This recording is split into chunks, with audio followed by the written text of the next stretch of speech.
துப்பாக்கி பீஸ்ட் போன்ற திரைப்படங்களில் முஸ்லிம்களுக்கு எதிராக காட்சிப்படுத்தியதை கண்டித்து கருப்பு கொடி காட்டி கோஷம் போடுங்க. சமூகத்தின் மீது உண்மையான பற்று இருந்தால் செய்ய வேண்டும். எதுக்கு இப்போ தூண்டி விட்டுட்டு இருக்கீங்க இஸ்லாமியர்கள்? துப்பாக்கி படத்தில் பார்த்தீங்கன்னு சொன்னால் அந்த ஒரு ஸ்லீப்பர் செல்லுன்ற ஒரு கான்செப்ட், ஒரு உத்தரவு வரும். உத்தரவு எங்கே பாகிஸ்தான்லேருந்து வரும். உடனே இவங்க போய் குண்டு வைப்பாங்க. ஆனால் நான் உயர்நீதிமன்றத்தில் போனேன். உயர்நீதிமன்றத்தில் 4 முறை திரையிடப்பட்ட திரைப்படம். இது போன்ற திரைப்படங்களை இனி வருங்காலங்களில் எடுக்கக்கூடாது.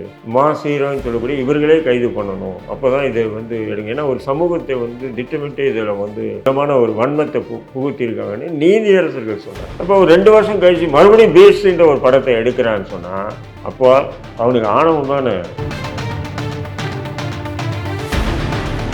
பீஸ்ட்ன்ற படம் கொண்டு வர அந்த பீஸ்ட் படத்தை கொண்டு வந்து என்ன பாகிஸ்தான்காரன் என்னைக்கிடா தமிழ்நாட்டில் ஹைஜாக் பண்ண. அப்போ உன்னுடைய கற்பனை இருக்கு பத்தியா, அந்த கற்பனையில் கூட என்னையே தானே நீ எதிரியாக்குற. அதே எழுதுனது யாரு, அது இயக்குனது யாரு, அதுக்கு தயாரிச்சது அவங்களெல்லாம் விட்டுட்டு விஜய் விஜய் விஜய்னா நோம்பு திறப்பு நிகழ்ச்சி தான் நடத்துகிறேன். இல்லை எதனா பொம்பளைங்களை கூப்பிட்டு நடனம் ஆட வைக்கிறியா? இல்லையே. பவுன்சர் 500 பேர் பவுன்சர் எதுக்கு உனக்கு நான் கேட்குறேன். கூட்டத்தை கட்டுப்படுது. அப்போ எந்த மயிருக்கு நீ 2 நாளைக்கு முன்னாடியே நீ விளம்பரம்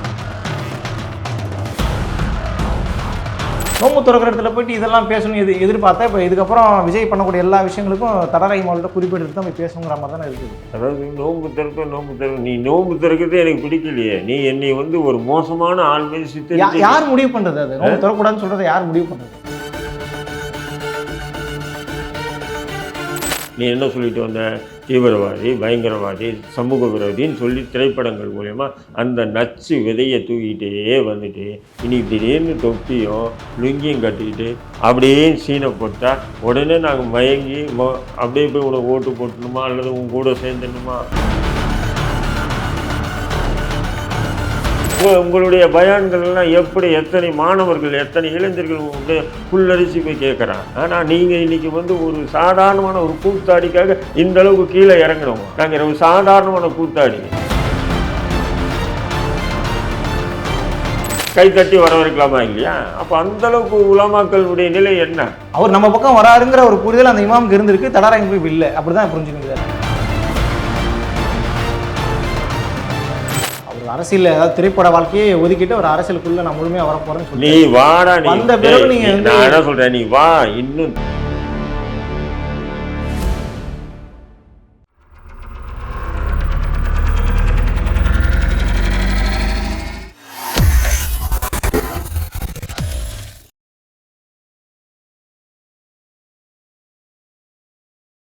ஐத்தமிழ் நேயர்களுக்கு வணக்கம்.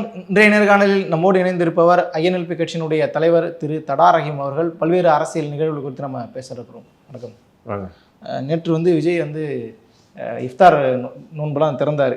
நோன்பு திறந்த உடனே நான் உங்களோட ட்வீட்டு தான் முதல்ல பார்த்தேன். அதில் போட்டிருந்தீங்க, முஸ்லீம்கள் அனைவரும் கருப்பு கொடியை பாக்கெட்டில் வைத்து கொண்டு போய் விஜய் பேசும்போது துப்பாக்கி பீஸ்ட் போன்ற திரைப்படங்களில் முஸ்லிம்களுக்கு எதிராக காட்சிப்படுத்தியதை கண்டித்து கருப்பு கொடி காட்டி கோஷம் போடுங்க. சமூகத்தின் மீது உண்மையான பற்று இருந்தால் செய்ய வேண்டும். எதுக்கு இப்போ தூண்டி விட்டுட்டு இருக்கீங்க இஸ்லாமியர்களை? இல்லை, தூண்டி இல்லை.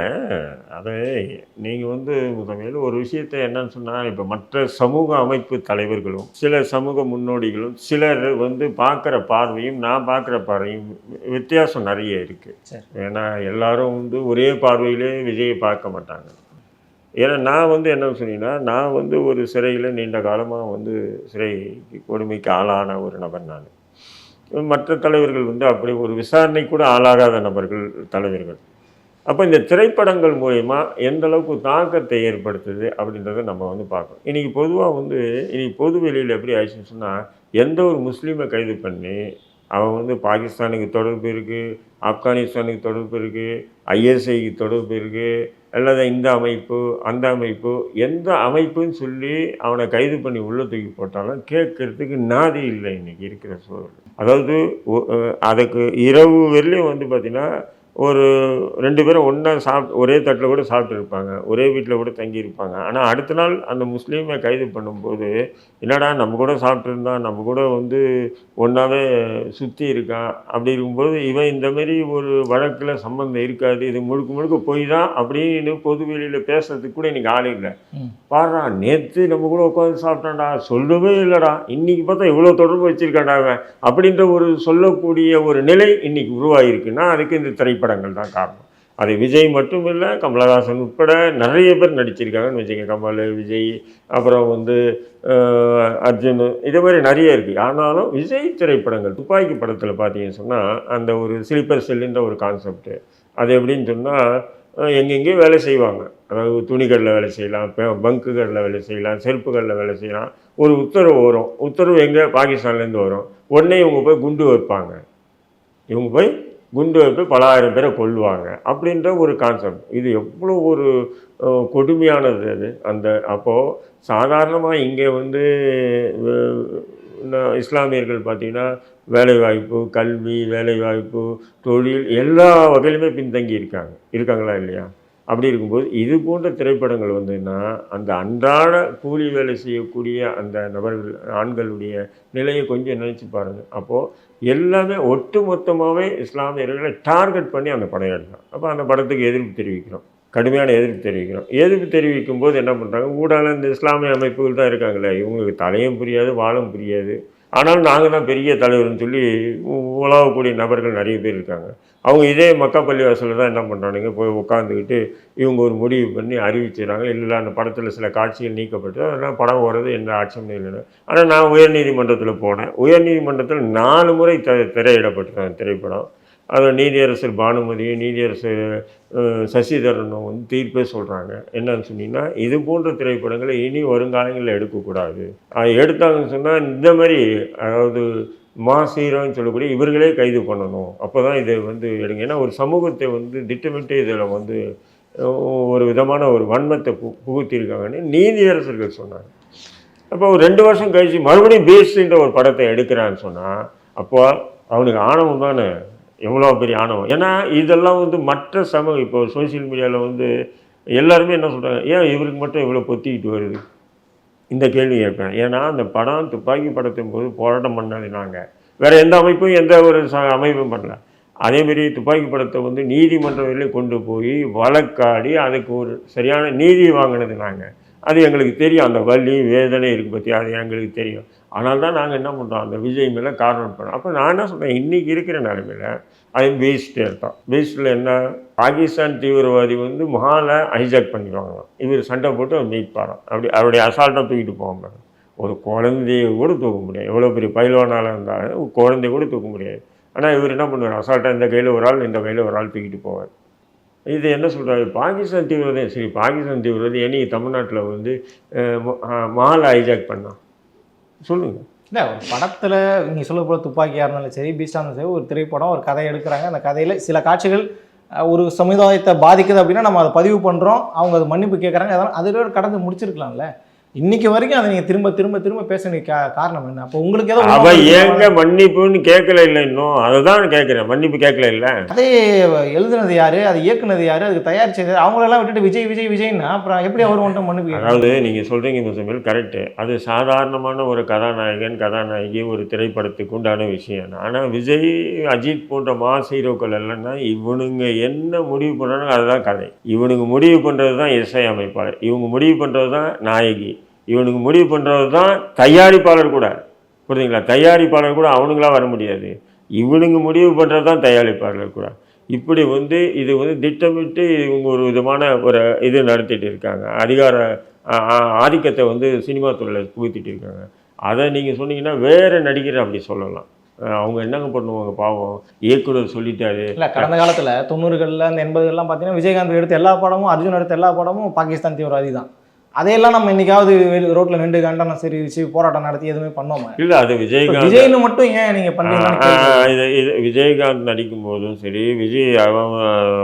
அர்ஜுன் நடிக்கும் போதும் சரி, சரத்குமார் நடிக்கும் போதும் சரி, நாங்கள் யாருமே வெளியே இல்லை, உள்ளே இருந்தோம் சிறைக்குள்ள. 2011 நான் விடுதலை ஆகிறேன், 2012 துப்பாக்கி படம் வருது. துப்பாக்கி படத்துக்கு எதிராக தான் தமிழ்நாட்டில் இஸ்லாமியர் அமைப்பு வந்து ஒரு திரைப்படத்தை எதிர்த்த கடுமையான போராட்டத்தை நாங்கள் முன்வைக்கிறோம். புரியுதுங்களா? அதுக்கு முன்னாடி எத்தனை திரைப்படங்கள் வந்தது, இந்த இஸ்லாமிய சமூகமும் இஸ்லாமிய சமூக தலைவர்களும் மௌனியாக தான் இருந்தாங்க, கடந்து தான் போனாங்க, யாரும் எதிர்ப்பு தெரிவிக்கல. ஆனால் அந்த வலி வேதனைகளை அறிஞ்சவன் நான், அதனால தான் நான் வந்து அதை எதிர்ப்பு தெரிவிக்கிறேன். நீ இந்த படத்தில் இந்த கதாபாத்திரங்கள்லாம் நீக்கணும் அப்படின்னு சொல்கிறேன். நீதிமன்றம் வரையிலையும் கொண்டு போய் அதை ஃபைட் பண்ணுறேன் நான். புரியுதுங்களா? அப்போ நீதிபதிகளும் நீதியரசர்களும் நமக்கு ஆதரவாக தான் இருந்தாங்க அன்றைக்கி. அதனால தான் என்ன பண்ணோம், சரி கொஞ்சம் ஒரு திருப்தி ஆசுவாசத்தோடு இருக்கும்போது தான் பீஸ்ட்ன்ற படம் கொண்டு வரேன். அந்த பீஸ்ட் படத்தை கொண்டு வந்து என்ன பாகிஸ்தான்காரன் என்னைக்கிடா தமிழ்நாட்டில் வந்து ஹைஜாக் பண்ண. அப்போ உன்னுடைய கற்பனை இருக்குது பற்றியா, அந்த கற்பனையில் கூட என்னையே தானே நீ எதிரியாக்குற. என்னன்னு சொன்னால் என் சமூகத்தை தானே நீ எதிரியாக வைக்கிற. நீ புரிதுங்களா உங்களுக்கு? கற்பனை கதாபாத்திரம் இதில் வந்து உண்மை இல்லை. உண்மை இல்லைன்னா கூட அந்த கற்பனையில் கூட முஸ்லீம்களை தானே தீவிரவாதி ஆக்கி வச்சிருக்கேன். இந்த பாயிண்ட் படி பார்த்தா கூட உங்கள் பாயிண்ட் கரெக்டு தான், அதில் எந்த மாற்று கருத்தும் இல்லை. அதனால இப்போ நீங்கள் ஒருத்தனை வந்து ஒரு விமர்சனம் பண்ணுறீங்க, இல்லை வந்து நீங்கள் அவர் திட்டி தீர்க்கிறீங்கன்னா கூட ஒரு பதிவு போட்டு நீங்கள் முடிச்சிருக்கலாம். நீங்கள் போட்ட எல்லா பதிவுமே விஜய் சம்மந்தப்பட்ட பதிவாக இருக்குது. அப்போ இப்போ என்ன கேள்வி வருதுன்னா, விஜயை திட்ட சொல்லி உங்களுக்கு யாரும் சொல்கிறாங்களா, இல்லை காழ்ப்புணர்ச்சி திட்டுறீங்களா, இப்படி பல கேள்விகள் நமக்கு வருது. இல்லை அதுதான் சொன்னேன் இல்லை, மற்றவங்களுக்கு எனக்கும் வித்தியாசம் இருக்குன்னு. மற்ற சமூக பார்வையாளருக்கும் எனக்கும் நிறைய வித்தியாசம் இருக்குது. எனக்கு என்ன வித்தியாசம் இருக்குன்னா, நான் என்னுடைய இளமையை சிறையில் கழிச்சிருக்கேன். இனி ஒருத்தருடைய இளமை நாசமாக போகக்கூடாது அப்படின்ற விஷயத்தில் தெளிவாக இருக்கேன். ரெண்டாவது, நான் பார்க்குற பார்வையும் அவனுங்க பார்க்குற பார்வையும் வேறு. நான் வந்து துப்பாக்கி படத்தில் இறுதி வரையிலும் போய் போராடி இருக்கேன், நீதிமன்றம் வரையும். அந்த படத்தில் அந்த காட்சிகள் எல்லாம் இது பண்ணி கண்டனம் தெரிவிக்கப்பட்டது நான் விஜய்க்கு, புரியுதுங்களா? அப்படி இருக்கும்போது பீஸ்ட் நீ எடுக்கிற, பீஸ்ட்ன்ற ஒரு படம் எடுக்கிற, அதுலேயும் வந்து இஸ்லாமியர்களை கொச்சப்படுத்த. அப்போது நீ வந்து நீதிமன்றமாக இருக்கட்டும், இஸ்லாமிய சமூகத்தினுடைய எதிர்ப்பாக இருக்கட்டும், நான் எவனுக்கும் மதிக்க மாட்டேன். நான் என் படத்தையே எடுப்பேன், நான் இப்படி தான் இருப்பேன் அப்படின்னு சொன்னால் இருந்துக்கோ.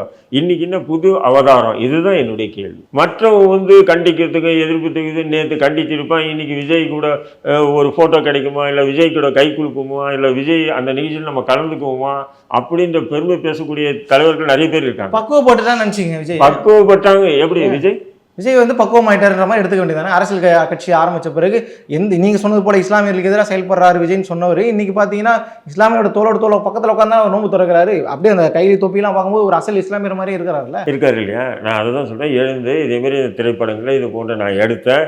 இது வந்து இந்த சமூகத்துக்கு இந்த அளவுக்கு பாதிப்பு வரும்னு நான் எதிர்பார்க்கல, இந்த அளவுக்கு வேதனைப்படுவாங்கன்னு நான் எதிர்பார்க்கல. அந்த இடத்துல அதை சொல்ல நீ தேவை இருக்கா? சொல்லணுன்றேன்.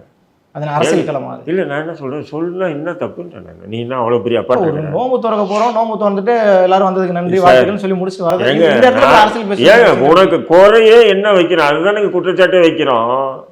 இன்றைக்கி வந்து நீ அரசியல் கட்சி திறந்துட்டு நீ வந்து உருவாக்கப்பட்ட ஒரு அந்த எல்லாம் என்னது, நான் என்ன சொல்கிறேன், நோம்பு திறப்பு நிகழ்ச்சி தான் நடத்துகிறேன். இல்லை எதனா பொம்பளைங்களை கூப்பிட்டு வந்து நடனம் ஆட வைக்கிறியா? இல்லையே. பவுன்சர் 500 பேர் பவுன்சர் எதுக்கு உனக்கு நான் கேட்குறேன்? கூட்டத்தை கட்டுப்படுத்த. அப்போ எந்த மயிருக்கு நீ 2 நாளைக்கு முன்னாடியே நீ விளம்பரம் படுத்திட்டு இருக்க? மற்ற கட்சியெல்லாம் நடத்துகிறானா இல்லையா? எல்லா அரசியல் கட்சியிலும் நோம்பு திறப்பு நிகழ்ச்சி நடத்துகிறான். நம்ம எதுவும் பிரச்சனை பண்ணல, அவங்க நடத்திட்டு தான் இருக்காங்க. ஆனால் இவன் பண்ணது என்ன, 2-3 நாளாக ஆடு பண்ணிக்கிட்டு அதாவது நோம்பு திறப்பு நிகழ்ச்சி அப்படின்னு எல்லாரையும் போய் சந்தித்து, புஷி ஆனந்தனும் அந்த ஆனந்தனும் இந்த ஆனந்தம் போய் சந்தித்து, அப்போ அதுக்குண்டான ஏற்பாடுகளை பண்ணியிருக்கணும். ஏற்பாடுகளும் பண்ணுறதில்ல. அதேமாரி வந்த மக்களை வந்து எல்லாரும் ஏன்னா மீடியாவில் பாருங்கள், அளவுக்கு அதிகமான மக்கள் வந்துட்டாங்க, அதனால் வந்து ஒன்றும் பண்ண முடியல அப்படின்ற ஒரு பிம்பத்தை ஏற்படுத்துவதற்காக பலிகடா நோம்பாளிகள் ஆகணுமா நான் கேட்குறேன். ஏன்னா பெரும்பாலும் வந்து இஸ்லாமியர்கள் நோன்பு வச்சுருக்காங்க. இருந்தாலும் சினிமா அப்படி ஒரு விதங்க, ஒரு மோகம். அது அந்த சினிமா மோகத்தை நடிகர் திறக்கிறாரா நம்மளும் போவோமே அப்படின்னு போகிற மக்கள் தான், புரியுதுங்களா? அவெல்லாம் நாளைக்கு இவனுக்கு ஓட்டு போடுவோன்றது அது வேறு விஷயம். அப்படி இல்லை, இப்படி நான் பார்த்து தான் உள்ள அனுமதிப்பேன்னா நீ என்ன பண்ணியிருக்கணும், நீ இந்த மாதிரி விளம்பரப்படுத்தாமல் உன் கட்சிக்காரனை மட்டும் கூப்பிட்டு வச்சு நீ நோம்பு திறப்பு நிகழ்ச்சி பண்ணிட்டு போயிட்டே இருக்கணும். பிஜேபி பண்ணுறான் பாருங்க, பிஜேபி நோம்பு திறப்பு நிகழ்ச்சி யாரையும் கூப்பிட மாட்டான். அவன் கட்சிக்காரனையும் தொப்பி போட வச்சு போட்டு நோம்பு திறந்துட்டு போயிடுவான். அவன் கூப்பிட்டா யாரும் வரமாட்டாங்கன்றது இல்லை சொல்கிறேன். அதேமாரி நீ பண்ணிட்டு போவோன்றேன். அதுக்கு எதுக்கு வந்து இப்படி ஒரு பிம்பத்தை ஏற்படுத்துறீங்க? சரி, இப்படி ஒரு பிம்பத்தை ஏற்படுத்துகிறேன். அந்த இடத்துல ஒரு வார்த்தை எனக்கு என்ன உண்மையில் கடுப்புன்னு சொன்னால், அங்கே இருந்த ஆலிம்கள் நிறைய பேர் போயிருந்தானுங்க, நிறைய பேர் சமூக சிந்தனையாக தான் போனாங்க. ஒரு பய கூட அவங்ககிட்ட ஒரு காதலை, சார் இதேமாரி நீங்கள் திரைப்படங்களை மோசமாக எடுத்திருக்கீங்க, இந்த விஷயமா வந்து மக்கள் மத்தியில் ஒரு விதமான ஒரு கலக்கம் இருக்குது, வேதனை இருக்குது. இல்லை, நான் திரும்ப சொல்கிறேன், இந்த அரசியல் மேடையில் விஜய் பேசும்போது நீங்கள் கீழே இருந்து அழுத்தம் கொடுத்து நீங்கள் அரசியல் மேடையில் இதுக்கு மன்னிப்பு கேளுன்னு சொல்கிறது வேறு. அது நீங்கள் அது அந்த இடத்துல நீங்கள் சொன்னீங்கன்னா நீங்கள் சொல்லக்கூடிய விஷயங்கள்லாம் அந்த இடத்துல பேசுவதற்கான ஒரு தளம். அது நோம்பு திறக்கிற இடத்துல போயிட்டு இதெல்லாம் பேசணும் எதிர்பார்த்தா இப்போ இதுக்கப்புறம் விஜய் பண்ணக்கூடிய எல்லா விஷயங்களுக்கும் தடரை மாவட்ட குறிப்பிட்டு தான் போய் பேசுங்கிற மாதிரி தானே இருக்குது. அதாவது நோம்பு திறப்பு நீ நோம்பு திறக்கிறதே எனக்கு பிடிக்கலையே. நீ என்னை வந்து ஒரு மோசமான ஆள் மீது சித்தரித்து யார் முடிவு பண்ணுறது? அது நோம்பு திறக்கூடாதுன்னு சொல்கிறத யார் முடிவு பண்ணுறது? முடிவு பண்ணுறதுன்னு புரியல. இப்போ பாஜகக்காரன் நோம்பு திறக்க அவன் போய் நம்ம சொல்ல முடியுமா நோம்பு இல்லை, அவனே நோம்பு சொல்ல முடியாது. ஆனால் நான் என்ன சொல்ல வரேன்னா, நீ இப்படி அப்போது நீ பாஜகவுக்கு அடுத்த வருஷம் 2ன்னு வச்சுக்கலாமா நீங்கள் சொல்கிற மாதிரி? இந்த எல்லா நீங்க சொன்னீங்க இல்ல இல்ல நானே சொல்றேன் எல்லா கட்சியும் நானே சொல்றேன் விஜயை வந்து பாஜக வருஷன் 2ன்னு வச்சுக்கலாமா? அண்ணாமலை நோம்பு துறக்கிறது எனக்கு பிடிக்கல, உங்க வாயில இன்னும் வரவே இல்லையே. அண்ணாமலை நோம்பு துறக்கிறது எனக்கு பிடிக்கல அப்படின்றது வாயில வரலையே. உங்களுக்கு விஜய் மட்டும் தான் நீங்க தொடர்ச்சியா அடிச்சு. அதுதான்மா, அண்ணாமலையும் சரி ஒரு சீனுக்காக பண்றான்னா இவனுக்கும் ஒரு சீனுக்காக பண்றானுங்க. புரியுதுங்களா? எல்லா அரசியல் கட்சியும் அப்படிதான் பண்றானுங்க. அது ஒரு ஃபார்மாலிட்டி மாரி பண்றாங்க. அதே நேரத்தில் ஒரு விதமான ஒரு என்னன்னா, இந்த சமூகத்துக்கு நான் உங்களுக்கு கூட இருக்கோம், நீங்கள் கவலைப்படாதீங்க, நீங்கள் எல்லாம் நம்ம சகோதரர்கள். எப்படி உங்கள் வீட்டில் ஒரு விருந்து நடத்தினா நான் வரணும், என் வீட்டில் ஒரு விருந்து நடத்தினா நீ வரியோ, அப்படி வந்து மாமன் மச்சான்களை அப்படி வந்து பார்க்கறதுக்காக நடத்தக்கூடிய ஒரு நிகழ்வு தான் நோன்பு திறப்பு நிகழ்ச்சியில் மற்ற சமூகத்தவரும் கலந்துக்கிறாங்க. அது தவறே இல்லை. மற்ற சமூகத்தவரே நடத்துறதும் தவறே இல்லை. பட் இவன் வந்து நடத்துறது எப்படின்னு சொன்னால், இத்தனை நாளாக நீ என்னை வந்து தொடர்ந்து என்ன சொல்லிட்டு வந்த, நீ தான் என்னுடைய கேள்வி. நீ என்ன சொல்லிட்டு வந்த? தீவிரவாதி, பயங்கரவாதி, சமூக விரோதின்னு சொல்லி திரைப்படங்கள் மூலயமா அந்த நச்சு விதையை தூக்கிட்டே வந்துட்டு இன்னைக்கு திடீர்னு தொப்பியும் லுங்கியும் கட்டிக்கிட்டு அப்படியே சீனை போட்டால் உடனே நாங்கள் மயங்கி அப்படியே போய் உனக்கு ஓட்டு போட்டணுமா அல்லது உன் கூட சேர்ந்துடணுமா? இல்லை அங்கே கொஞ்சம் நேற்று அந்த நீ அந்த வீடியோ லைவ்லாம் பார்த்தீங்கன்னா அவர் கூட இருக்க முக்காசி ஒரு முஸ்லீம் தான் இருந்தாங்க, பல இமாம்களே இருந்தாங்களே கூட. அவங்களாம் தெரியலையா என்ன பண்ணுறது முஸ்லீம்? எல்லா இடத்துலையும் அப்படி இருக்காங்கல்ல, இமாம்கள் இருப்பாங்க, மற்றவனும் இருப்பான். என்ன பண்ணுறது? இந்த சினிமா மோகம் இருக்கு இல்லையா, போனால் நம்மளும் ஒரு ஃப்ரேமில் வருவோம் அப்படின்றதுக்காக பண்ணுறது. வேற என்ன? இமாம்களுக்கு சினிமா மோகமா? இல்லை ஏன் இல்லையா? இமாம்கள் எல்லாமே பத்திரமா எடுத்தாங்கம்மா. இல்லை அது நீங்கள் சொல்லக்கூடாது. இந்த முக்கியமான பள்ளிவாசல் இமாம்ல அவர், மவுண்ட் ரோட்டில் பள்ளிவாசல் இமாம்ல அவர். ஆமாம் இருக்கட்டுங்க. அவர் மன்சூர் காசிபி மக்கா பள்ளிவாசல் இமாமா இருக்காரு. மன்சூர் காசிபி அவரே இந்த அளவுக்கு தளபதி என்றாரு. டேய் உனக்கு யாரா தளபதி? நான் கேட்குறேன், இமாம் உனக்கு யார் தளபதி? இந்த அளவுக்கு கீழே இறங்கி போகணுமா நீங்கள்? உங்களுடைய பயான்கள் எல்லாம் எப்படி எத்தனை மாணவர்கள் எத்தனை இளைஞர்கள் அப்படியே புல்லரிச்சு போய் கேட்கறான். ஆனா நீங்க இன்னைக்கு வந்து ஒரு சாதாரணமான ஒரு கூத்தாடிக்காக இந்த அளவுக்கு கீழே இறங்கணுமா? நாங்க ஒரு சாதாரணமான கூத்தாடி, அவனுக்கு என்ன நீங்கள் பண்ணிட்டீங்க? நான் சரி நீங்கள் இந்த அளவுக்கு போனீங்களா இல்லையா? உங்களுக்கு தெரியும், துப்பாக்கி என்ற படத்தில், பீச் என்ற படத்திலே முஸ்லீம்களே கேவலமாக கீழ்த்தரமாக எடுத்தான் அப்படின்ற அந்த நாதாய் பக்கத்தில் இருக்கும்போது அந்த இடத்துல ஆச்சும் அவனுக்கு அவ்வளோ அறிவுரை சொன்னீங்க இல்லையா? அந்த அறிவுரையில் 1% இந்த அறிவுரையும் சொல்லியிருந்தீங்கன்னா கைத்தட்டி வரவேற்கலாமா இல்லையா? அப்போ அந்த அளவுக்கு உலமாக்களுடைய நிலை என்ன? அவர் நம்ம பக்கம் வராருங்கிற ஒரு புரிதல் அந்த இமாமுக்கு இருந்திருக்கு, தடாராங்க போய் இல்லை அப்படிதான் புரிஞ்சுக்க வேண்டியது. இல்லை என்ன வந்துட்டான் வேண்டாம் ஏங்க நேற்று அப்படின்னு தான் இன்னைக்கு இப்படி நடிக்கிறான். இல்லை அவருடைய அரசியல் பயிலாவளி கொள்கையிலேயோ எந்த இடத்துலையுமே இஸ்லாமியர்களுக்கு எதிராக எந்த ஒரு விஷயமும் சொல்லலை. பாஜக மாதிரி அவர் தெளிவாக அம்பேத்கர் பெரியார்னு சொல்லி ஒரு லிஸ்ட்டை போடுறாரு. அவங்க எல்லாருமே நம்ம ஏற்றுக்கிட்ட நபர்கள் தான். அப்படி இருக்கும்போது தொடர்ச்சியாக கடந்த காலத்தில் பண்ணதே திருப்பி திருப்பி சொல்லிட்டு இருந்தீங்க. அப்போ அந்த திரைப்படங்கள் அவர் எடுத்த படங்கள்லாம் மறந்துடணும்னு நினைக்கிறீங்களா? இல்லை சொல்கிறேன், நீங்கள் சொன்னீங்கன்னா நான் ஏற்றுக்கிறேன். இல்லை திரைப்படங்கள் அப்படியெல்லாம் எடுத்தார், அதெல்லாம் மறந்துடுங்க, இப்போ அரசியல் கட்சி ஆரம்பிச்சிருக்க விடுங்க அப்படின்னு சொல்கிறீங்களான்னு நான் கேட்டேன். இல்லை அப்படின்னு இல்லை அப்படின்னு மக்கா பள்ளிவாசல் இமாம் மன்சூர் காசிபி சொல்கிறாரா? அல்லது இதை விஜய்க்கு ஆதரவாக இருக்கக்கூடியவங்கெல்லாம் எப்படி சொல்கிறாங்களா? அந்த படம் எல்லாம் விடுங்க, இப்போ பாருங்கள் அரசியலுக்கு வந்திருக்காரு, இப்போ பாருங்கள் முஸ்லீம்களை கை குவர்த்துக்கிட்டு போகிறாரு, விடுங்க அப்படின்னு சொல்லி நீங்கள் சொல்கிறீங்கன்னா சொல்லுங்கள் அப்படி சொல்கிறீங்களா? அப்படின்னு சொன்னால் பிஜேபி ஏன் எதிர்க்கிறீங்க? கடந்ததெல்லாம் விட்டுருங்க. ஆயிரக்கணக்கான 13,000 வழக்குகள், 63,000 பேர் சிறையில் இருந்தது மறந்துடுங்க. 50,000க்கு மேற்பட்டவர் கொல்லப்பட்டாங்க இந்தியா முழுக்க மறந்துடுங்க. பாபர் மசூதி போனதை மறந்துடுங்க. இப்போ வந்து காசி மதுராவில் ஜான்வாபி பள்ளிவாசல் மறந்துடுங்க. இதுக்கெல்லாம் விஜய் ஆதரவு தெரிவிச்சிட்டு இருக்காரு. கேளுங்கய்யா, நான் அதான் சொல்கிறேன், நீங்கள் விஜயை கடந்த காலத்தை மறந்துட்டு இப்போ புது வாழ்க்கைக்கு நீங்கள் துணை போங்கன்னா அப்போ பாஜக அப்படியெல்லாம் பண்ணியிருக்கல அயோக்கியம். இப்போ அவங்க கூட தயாராகிட்டானுங்க. அடுத்தது இஸ்லாமியர் இந்த முறை பாருங்கள், எப்போதும் இல்லாமல் மோடி வந்து இப்போ புனித ரம்லான் நோன்பு முதல் நோன்புக்கே வந்து வாழ்த்து சொல்லியிருக்காரு. இத்தனை வருஷமாக சொல்லலை. இப்போ அவரை கூட மறந்துட்டு ஏற்றுக்கலாமான்னு கேட்குறேன் உங்கள்கிட்ட. அப்போ பாஜகவையும் தாவேக்காவும் ஒரே தட்டை தான் வச்சு பார்ப்போன்றீங்க. வேற எப்படி 2 தட்டு தனியாக எப்படி இது வச்சு பார்க்க முடியும்? முழுக்க இலுமினாட்டி அரசியல். சீமான் சொல்கிற மாதிரி இருக்குது. இல்லை சீமான் சொல்கிறேன், இலுமினாட்டின்னா சீமான் உருவாக்கினார். அது 17ஆம் நூற்றாண்டுலேருந்து செயல்பட்டு வருதுங்க. இலுமினாட்டி என்பது என்ன? கார்பரேட்டு. கார்பரேட் பாலிடிக்ஸ் தான் விஜய் பண்ணிட்டு இருக்கு. ஆமாம், இலுமினாட்டி என்பது கார்பரேட். அந்த கார்பரேட்டில் பாருங்கள், நீங்கள் வேலை செய்வீங்க, உங்களுக்கு சம்பளம் வரும். உங்களுக்கு மேலே உள்ளவன் வேலை செய்வான், அவனுக்கும் சம்பளம் வரும். அவனுக்கு மேலே உள்ளவன் வேலை செய்வான், அவனுக்கும் சம்பளம் வரும். மேனேஜருக்கு சம்பளம் வரும், எல்லாருக்கும் சம்பளம் வரும். ஆனால் அந்த சம்பளத்தை யார் கொடுக்குறான்னு யாருக்குமே தெரியாது. தெரியுமா? அந்த கார்பரேட்டில் தெரியாதுங்க. யார் நம்மளை இயக்குறான், யார் நம்ம ஒன்றுமே தெரியாது. இதுதான் இலுமினாட்டியினுடைய ஆரம்பத்துக்கு. அது வந்து அது ஒரு புள்ளி, அந்த புள்ளியை நோக்கி தான் போகணும். அதேமாரி தான் இந்த அரசியல். இன்றைக்கி வந்து இந்த கார்பரேட் அரசியல் இன்றைக்கி வந்து விஜயை வச்சு ட்ரையல் பார்க்குறாங்க. அதனால தான் பாருங்கள் ஆரம்பத்துலேருந்து இன்ன வரையிலும் ஏங்க எடுத்த உடனே ஒரு ஆளுக்கு ஓய்வு பாதுகாப்பு கொடுக்குறாங்கன்னா வேற என்னங்க வேணும் சொல்லுங்கள், யோசனை பண்ணி பாருங்கள். ஸ்டார்டிங்கே உங்களுக்கே தெரியும், இந்திய அளவில் மிகப்பெரிய அளவில் படத்தில் பொருளாதாரத்தை ஒரு எக்கானமிக் லெவலில் அவருடைய படங்கிறது 200-250 கோடி சம்பளம் வாங்கக்கூடிய நபர். படம் வந்து எல்லா படமே ஹிட் அடிக்கிற படம். அப்படிப்பட்ட ஒரு நபர் கிட்டத்தட்ட செலிபிரிட்டி தான், அவர் மிகப்பெரிய செலிபிரிட்டி. அவருக்கு ஒரு பாதுகாப்பு கொடுக்கறதுல என்ன சிக்கல்? நம்ம நார்த் இந்தியாவில் பல முக்கியமான நடிகர்களுக்கு இருக்குது. ஷாருக் கான், சல்மான் கான், பல ஷாருக் கான் சல்மான் கான்லாம் வந்து இப்போ ஷாருக் கானுக்கெல்லாம் ஒரு குண்டர் படையினால் வந்து டான்களால் வந்து அவங்களுக்கு ஆபத்து இருந்தது. அவருடைய நண்பர் பாபா சித்திக்கு இறந்தார். அதனால் வந்து பாதுகாப்பு கொடுக்குறோம். அந்த பாதுகாப்பு ஷாருக் கானாக இருக்கட்டும், சல்மான் கானாக இருக்கட்டும், இவங்க கூட வந்து என்ன பண்ணுறாங்கன்னா அவங்க அந்த நிதியை செலுத்துகிறாங்க. அந்த வருமானம், அந்த பணம் இருக்குது பார்த்தீங்கன்னா, வருஷத்துக்கு 10 கோடி ரூபா 5 கோடி ரூபா அவங்க சம்பளம் கொடுக்குறாங்க. அவங்க காசு தான் அது, அரசு காசு இல்லை. ஆனால் இவனுக்கு கொடுத்துக்கிட்டு அரசு காசு இல்லை. புரியுதுங்களா? நீங்கள் இது ரெண்டுத்தையும் வேறுபாடு இல்லை. அப்போ இந்தளவுக்கு ஒரு பில்டப் உனக்கு என்ன தமிழ்நாட்டில் இங்கே வந்து அன்புமணி ராமதாஸுக்கு பாதுகாப்பு தேவை. எவ்வளோ பெரிய இளைஞராக தான் தலைவராக இல்லையா? சரி கொடுக்கல. திருமாவளவனுக்கு கொடுக்கல. சீமானுக்கு எடுத்துங்க. எத்தனை பேர் இருக்காங்க தமிழ்நாட்டில்? அவங்களாம் மக்களோட மக்களாக வாழலையா?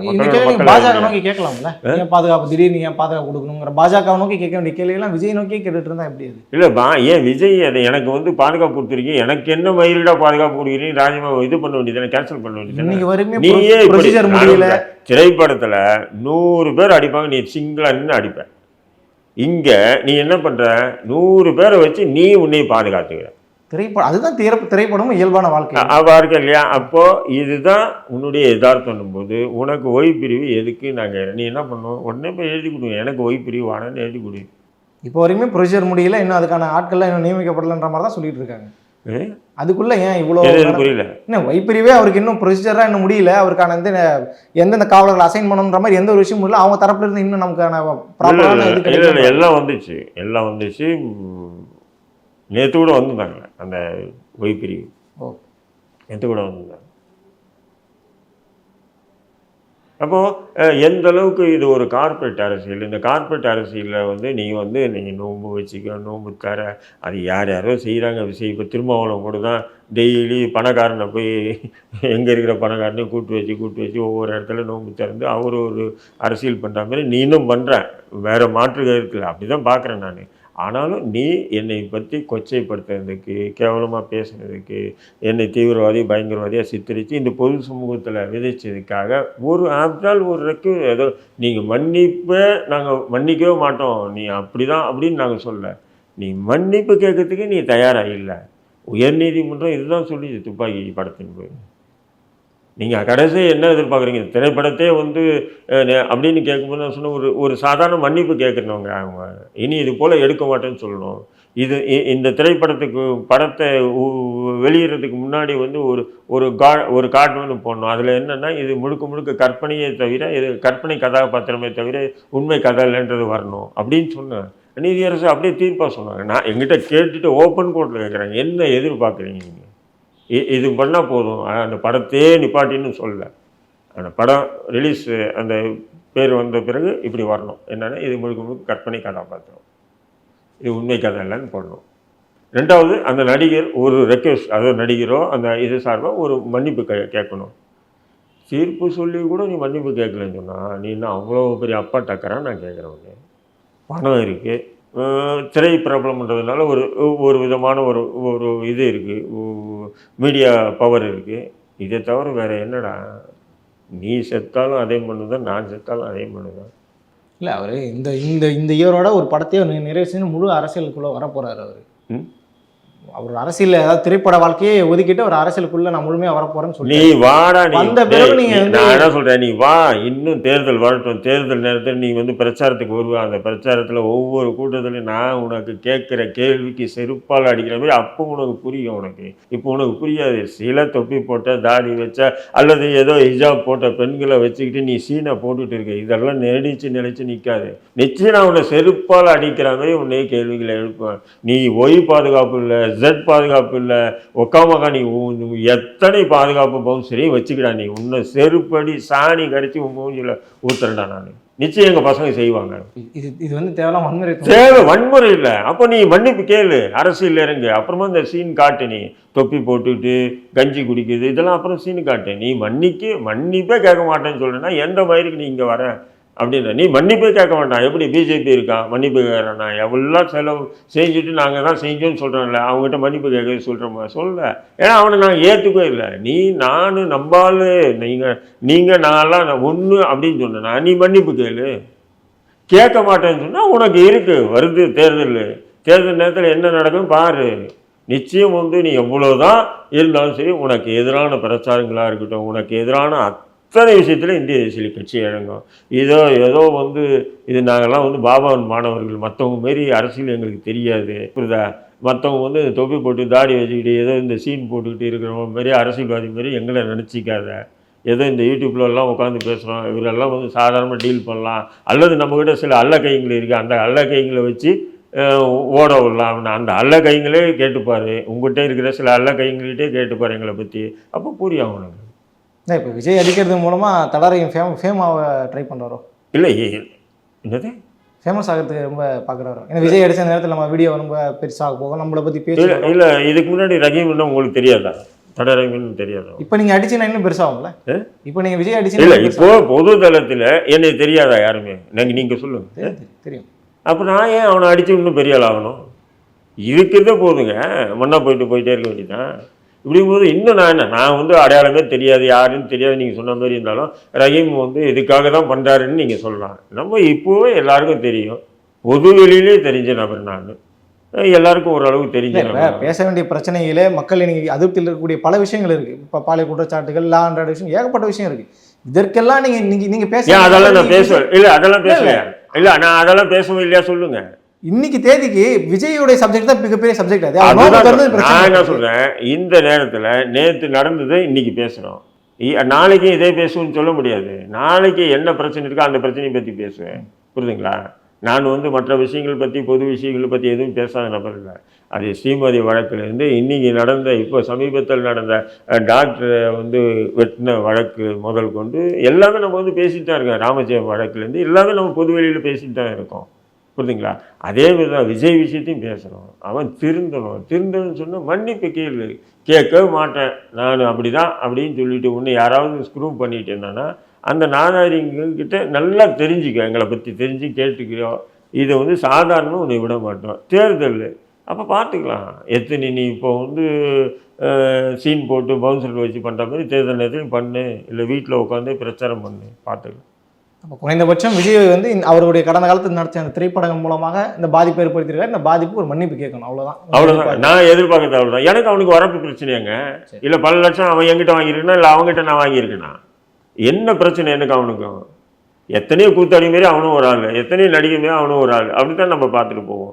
ஆனாலும் இப்படி ஒரு வன்மமான ஒரு படத்தை எடுத்துகிட்டு நான் தேர்தலே நிற்பேன், ஆனால் நான் இதெல்லாம் மன்னிப்பெல்லாம் கேட்க மாட்டேன் அப்படின்னு சொன்னால் இது எல்லாம் ஆணவமா இல்லையா? அப்போ இதுக்கு இந்த இஸ்லாமிய சமூகம் துணை போச்சுன்னா இது நாளைக்கு வருங்கால இளைஞர்கள் இருக்காங்களே மிகப்பெரிய ஒரு இது போல் எவனை வேணாலும் பண்ணலாம்டா, எப்படி வேணாலும் பண்ணலாம்டா, ஆனால் அதன் பிறகு நம்ம இப்படி போனோம்னா அவனுக்கு ஏற்றுக்கொண்டா நம்மளை அப்படின்ற ஒரு தவறான முன்னுதாரணமாக அமையும். நாளைய இளைஞர்களுக்கும் நாளைய சமூகத்துக்கும் நேர் வழியாக இருக்கணுன்றதுக்காக தான் நான் இந்த விஷயத்தில் இவ்வளோ தெளிவாக உறுதியாக இருக்கேன். இல்லைனா இது இருக்க வேண்டிய அவசியம் இல்லை. இன்றைக்கி அப்படி இருக்குது பொது தளத்தில். இன்றைக்கி உங்கள்கிட்ட பேசிட்டு நான் இறங்கி போகிறேன். இன்றைக்கி வந்து என்னை நிப்பாட்டி காரில் வந்து ரஹீம்பாய் பாம்பு வச்சுருந்தார், காரில் வந்து ஆர்டிக்ஸ் வச்சுருந்தாருன்னு சொன்னால், ரஹீம்பாய் நம்ம கூட பேசிட்டு இருந்தார், அது பொய் வழக்கு, இது அநியாயம் அக்கிரமம்னு நீங்கள் சொல்ல மாட்டீங்க. வாய் பார்த்தியாடா இங்கே தான் நான் பேசிட்டு இருந்தார், ஆனால் அதுக்குள்ளே போடுற வேலை காமிச்சிருக்காரு, இப்படி தான் சொல்ல வேண்டிய நிலை இன்றைக்கி பொது சமூகத்தில் இருக்குன்னா இதுக்கு முழுக்க இது போன்ற திரைப்படங்கள் தான் அப்படின்றதுக்காக தான் நான் இவ்வளோ வெறியாக இருக்கேன். சரி, நீங்கள் பல்வேறு விஷயங்கள் நீங்கள் பதிவு செஞ்சுருக்கீங்க. கிட்டத்தட்ட இந்த வீடியோ உரியவர்கள் பார்ப்பாங்க நான் நம்புகிறேன். என்ன மாதிரியான பதில் கிடைக்குதுங்கிறத நம்ம தொடர்ந்து பார்க்கலாம். ரொம்ப நன்றி.